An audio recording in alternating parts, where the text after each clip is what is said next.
Tēnā koutou e oma, tēnā koutou te whānau, tēnā koutou i te iwi, rau rangatira mā. Tēnā koutou, tēnā koutou, tēnā koutou katoa. Firstly, I'd like to acknowledge and pay my respects to Ngai Tuahuriri for the history that they bring to this place, this national marae, the one of its kind, only one of its kind in New Zealand, and the largest in the world. I pay special thanks to Ngai Tuahuriri for without them, without their support and generosity, many Māori and non-Māori would not have this national marae to enable them to reflect on their whakapapa and their cultural identity. So, aroha and those from Ngai Tuahuriri and Te Rūrango Ngaitau, thank you for making it happen for all of us in this marae here.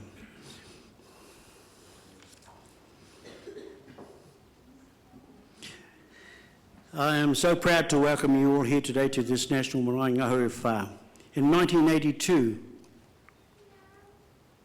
at the opening of the carved lintel which you all came through this morning, or many of you, Manuhiri, came through this morning, it marks the entrance to this marae, and the late Ben Couch, the former Minister of Māori Affairs, and at the time I think he was the Minister of Police as well, and of Ngaitau and Ngāti Mutunga descent. He explained the purposes of Te Amarangi Gateway. The gateway, once the last line of defence, is now the first line of welcome for those from all tribes and all races who come to Ngāhau Whā in respect and friendship. And so it is today that we open our arms to you all to come and celebrate and to reflect, to evaluate and to learn the secrets and successes of Te Pūtaitango o Te Waipounamu. 32 years after Te Amarangi was opened, another minister stood here to speak in respect of friendship. That minister was Dame Tariana Turia, the inaugural minister for whānau order. Speaking at the launch of Te Pūtaitango o Te Waipounamu. In her address to us on that chilly but wonderful day in July, the minister said, "It feels like we're at a stage where nothing can stop us now. Nothing can stop us from growing division, from planting the seed of transformation amongst all our whānau and helping it to flourish." She then went on to describe the distinctive approach taken by the South Island.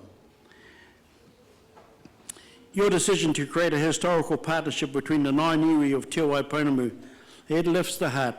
It sends ripples through the spine because it is so simple and yet so profound. It is bringing together those large and small streams of life found within the nine iwi, converging and creating new energy focused on thriving whānau. As I understand it, this is the first time the iwi have come together to work shoulder to shoulder, arm in arm, for the most important kaupapa of all, you the whānau. I am proud of your nine iwi forming an iwi-led commissioning agency with a shared vision and values. What I say, this is the first time in this country that this has ever happened. So congratulations to Ngaitau and all the rest of you. Congratulations to Ngāti Apa, Ngāti Kōata, Rangitāne, Ngāti Kuia, Ngai Tahu, Ngāti Tama, Te Atiawa, Ngāti Tua, and Ngāti Rarua. The chair is here today, her name is Molly Luke. In reality, she's my boss. She sits in the second row and over here in the front. And she's done a wonderful job of steering the taumata, the nine iwi. Okay. I pay tribute to Ngaitau, the largest iwi in the South Island. They have humbled themselves, and they are no smaller and no bigger than any of the other 8 iwi that I've just named. They stand on a level playing field, which sometimes us from the North Island, us overstayers, would find hard to imagine. The bigger we are, the bigger we should be, the more we should get and the more we should want.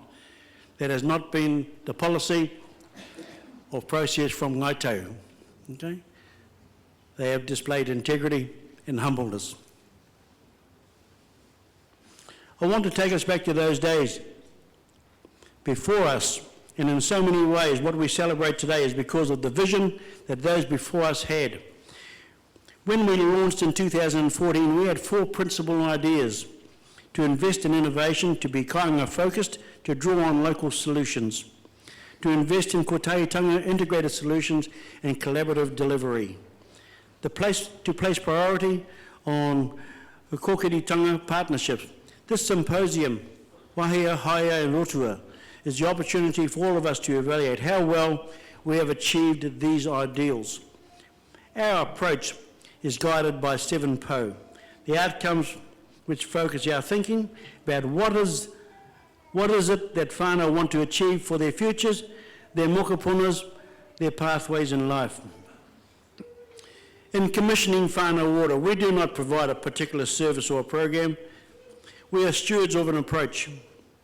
We seek to empower whānau to identify and meet their needs. The approach is premised upon building whānau capability to independently address and manage their own lives. In a word, to be self-determining. Many would call that rangatiratanga. I want to really emphasise that our focus in Te Pūtaitanga or Te Waipono is distinctive, it's unique. I believe it is what the original architects of whānau ora envisaged. It retains a legacy left by some of our mentors, people like Rongo Nihoneo. He says he still has a whānau, has a whare on site here. Waha Waha Sterling, Hori Brennan, Horo Tutangahe and Tipi Manahira. Equally as important, my nana, her name was Rita Percent Henare, my mum, Te Rauhina Henare, and an old lady who helped me come to Christchurch in 1960, Mrs. Lena Manuel. They are those that went before us, dreamed the dream, they would be self-determining. Ha koro mā, e koe mā. Accountability is all about being true to the vision of our tūpuna. But it is also just important that we are accountable for the dollars in the sense, the way in which we spend that resource. I say this with respect, money is not everything, but it's way ahead of whatever's in second place. We are trying to support whānau to find solutions for complex, multi-dimensional problems. Our investment approach reflects the complexity of these issues. We invest in a wide variety of areas, with the majority of our funding going into the development of social enterprises around the South Island and whānau ora navigators working directly with whānau. The slightly higher than expected organisational costs this year represent the exceptional events that have occurred on the 14th of November in Kaikoura. Earthquakes and our subsequent decision to employ navigators, Navigator Manukura and Navigator Connect to help support navigators where whānau need us most. I wanted to use this occasion of my last formal speech as your inaugural board chair to go through some of the steps in our journey over this last year, in particular as we have grown our commissioning approach. Our signature approach is what we call the commissioning pipeline. This work stream is all about supporting the amazing ground-up innovation that whānau create through the social enterprise model. We are now reaching 122 whānau-driven entities as at the end of wave 5. And tomorrow, our independent assessment panel, which has been chaired by Dr. Laura Need, will announce our most recent successful applicants in Wage 6. At the completion of the Wage 6 process, we have now had approximately 500 applications come through our assessment process, with approximately 25% having been approved. For anyone who might think that there is a one-size-fits-all approach with whānau ora, I would say think again. Our experience is that there is at least 496 unique interpretations from whānau in Te Waiponamu. I want to mihi my fellow board members and the esteemed membership of our iwi representatives on Te Taumata, who have pushed consistently for extending our reach and coverage. Our team has done its best to travel across 150,000 square kilometres of this unique land to ensure they can say, hand on heart, that the solutions coming forward are truly place-based, of the people, by the people. There's still a few places that we haven't visited yet, but I'm sure it won't take them too long to fulfil those gaps. Naturally, whānau face various needs depending on the unique characteristics of the geographical location, and the investments reflect those diverse needs. Our needs assessment has identified that our whānau place high importance on the ability to connect to te ao Māori. This is reflected in our investment approach, with 26% of our funding being invested in ProFar. Extensive growth of the commissioning pipeline stream has resulted in a significant amount of funds invested in social enterprise since 2014. Our initiatives provided support to a large number of individuals over the last year, averaging around 1,500 per quarter or 6,000 a year. But if there is one question we're often asked, it is the question, is anyone better off? Is it working? The slides show that the overwhelming majority of whānau engaged in our initiatives achieve better outcomes than the Māori average around New Zealand. For example, 90% of whānau engaged in our initiatives report that they exercise on a regular basis and have good health. The comparative statistics for Māori around New Zealand is 50% for exercises and 80% for health. Cultural connectedness and language development is particularly important to our whānau. 45% of our whānau reported that they can speak te reo well or very well. This compares with an average of 5% of Māori around New Zealand. 94% of our whānau report high level of self-satisfaction, life satisfaction, and 99% of our whānau report that they are doing well. These statistics are significantly higher than the average Māori indicators around New Zealand. This shows success of our initiatives and their approach of uplifting whānau well-being. A lot of this success is attributable to the work of navigators around the country. The other prominent work stream we are involved in is our whānau order navigators. As the chair, this is an area I've been proudest of, that when we have been able to wrap the support around the whānau most in need. Over the last year, we have extended our reach into the remote areas of the South Island and have grown our whānau order navigator workforce by 50%.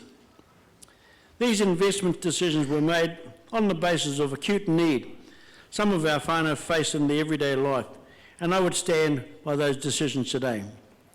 I guess somewhere in here we have to acknowledge TPK. I want to acknowledge TPK for their support, their financial support, their continuing monitoring of us to make us improve our performance. I thank them. We have developed a number of indicators that help us understand and capture the whānau journey, from the start of their engagement with the whānau order navigator, from a crisis situation, these are shown in red, to a place where whānau feel empowered, they're shown in green. The key characteristics of our approach is that we help whānau to focus on their strengths and aspirations, accompanying them on their journey towards self-management and self-sufficiency. We don't just help them to deal with the crisis, we help them develop their capabilities to thrive and progress. There is no mana in doing so for and on behalf of the people. Our approach is singularly focused on supporting whānau to do what it takes to enable their whānau to live the best life they can. I call that again, independence with integrity. Yet for too many, indeed the overwhelming majority of the whānau we see are in crisis when they meet with whānau order navigators for the first time. Indicators in orange show Māori averages around New Zealand. The blue indicators show whānau position at the start of their journey. There is a very large discrepancy between these indicators, highlighting the urgent need for support and assistance. Over the last year, our navigators have managed to help over 1,600 whānau in Christchurch, developing over 1,300 pathway plans that focus on the strengths and aspirations. Only 29% of our whānau feel like they can find support in crisis. The main objective of our navigators is to ensure whānau feel empowered to access and utilise support when needed. Significant improvement is seen following the interaction of navigators and whānau. The last area that I want to focus on is Te Pūnanga Haumaru, which is defined as a haven to rest and restore, a place of safety, where we can be warm and secure. This work stream focuses on a variety of incredibly difficult issues that our whānau face around the South Island, such as suicide prevention, homelessness, bullying and family violence, and many other undesirable matters. Te Pūtaietanga recognises that such issues require a complex, multi-dimensional response and long-term sustainable strategies. Our targeted approach includes tūpuna and data future projects.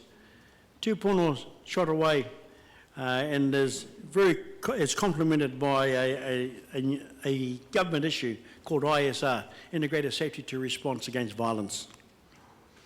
Under tūpuna, we forged productive partnerships with a number of groups, including Te Puna Oranga, Te Whare Hauora, He Wakatapu Trust, Te Ruranga o Ngaitau, and E Tū Whānau. This conference has been inspired by the theme of Wahia, Haia and Rotua. Wahia means to clear a path through movement. Haia means to clear through the use of light, and Rotua is loosely translated as the need for magic. It tells us that for whānau to clear the way forward through the belief in ourselves, we must clear some of our own challenges. As this is done, we shed light on our own potential. As a result, these two components, whānau, are able to make their own magic and foster our greatness. It is behoven on me to say that as our commissioning agency over these first 3 years, we have had many challenges, some of them external and some of them internal, or some of them of our own makings. We have an imperfect model, but we're working towards making it perfect. We know we have not always lived up to your greatest expectations of us, but I hope we have learned to fail fast and to move swiftly to address the glitches, to review our practice and to keep learning. Over this last year, we have had some outstanding achievements. While our numbers of whānau entities have skyrocketed and our navigator workforce grown astronomically, I believe that we have a wonderful, well-intentioned team who try very hard to treat all our whānau with respect, with compassion and with courage. As I say, we have an imperfect model and we welcome criticism and respect you for it. We have invested in some amazingly innovative ideas, soulful seafoods, superfoods, koha kai, hail compound conditioning, they tell me I needed some of that. Bros for change, and they're here today as well. Yoga in schools. Each of them targets particular areas of vulnerability and tailors their response to ensure the needs of the people prevail. I am especially proud of what we have started with tūpuna, Te Manakaha o Te Whānau, and I acknowledge the leadership of Tā Mark Solomon in working with us to carry out conversations about the things that matter, to keep all our families safe. The Minister, the Honourable Tuararo Flavel, has been a passionate advocate of keeping all our families free from harm, and we know that without a doubt that his belief in us and the momentum of tūpuna led to the announcement on Budget Day of a new funding, an injection of $9 million for whānau to address and eliminate violence in their lives. Finally, to those champions of the Ngāi that formed the taumata, and my fellow directors on the General Partnership Limited Board, who have supported me in my role as chair over the first 3 years. I leave the role feeling pleased that the agency is in a strong position and proud of the difference we have been able to make. But my greatest acknowledgement is to those whānau who inspire us, who are our greatest purpose and our most overwhelming passion, who challenge us, who stand staunch and strong, humble and proud, and determined to do whatever it takes to create a better future for their mokopuna to inherit. To you all, I thank you for the privilege of serving you. I wish you all the best for the Symposium 2017. Thank you, ladies and gentlemen.